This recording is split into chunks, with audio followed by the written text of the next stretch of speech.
So picking a logo for my dessert brand turned out to be a lot harder than I expected it.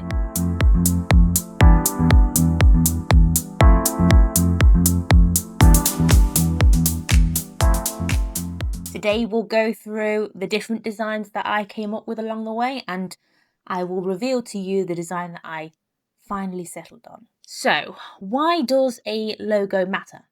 Is probably the first question. For a food brand, it's normally the first taste that a customer will have of your brand before they, take a bite. Metaphor is intended. It needs to be flexible for packaging, it needs to be strong for signage, and also easily recognizable for social media. So the pressure was really on to get it right. This was my first attempt, a charcoal background with a faint lemon circle. This was created on a free logo website. I liked the incomplete circle.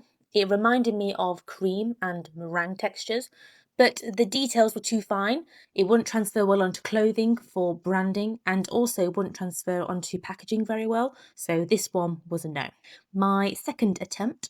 So this one is brighter and bolder. The coral pink, emerald green, and the white. They really pop. And I could imagine this on a t-shirt or a cake box. But it was too simple.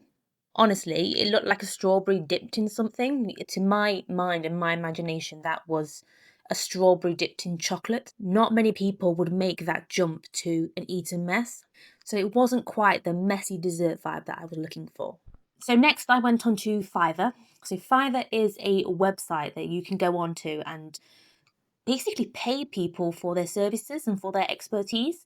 And I found this on there. This design with sandstone beige, dark blue and white. It's very sophisticated and I loved the colourway.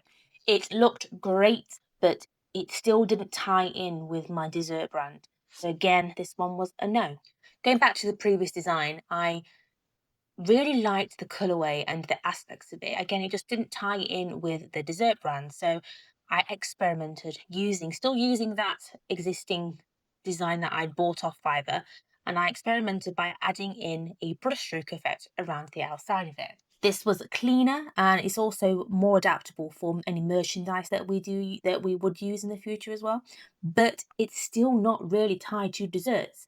It was closer to what I had envisioned, but it just still wasn't quite there. And finally, I decided to kind of merge the best bits of the ones previously. So taking the circle for texture, like the cream and meringue, the strong colour palette of the beige, blue and the white, the messy splashes of fruit and sauce to tie it back to the dessert as a brand. So this is the final logo that I decided to settle on. A clear mix of all of the good features of the previous logos, just merged into one basically. It's clean, it's flexible, and it finally meets the brief for mess. Which version do you like? I'm intrigued to know. So please comment. I'm more than happy to take on feedback. So that's the very messy journey behind the logo that we finally created. So make sure you subscribe to see how the brand evolves.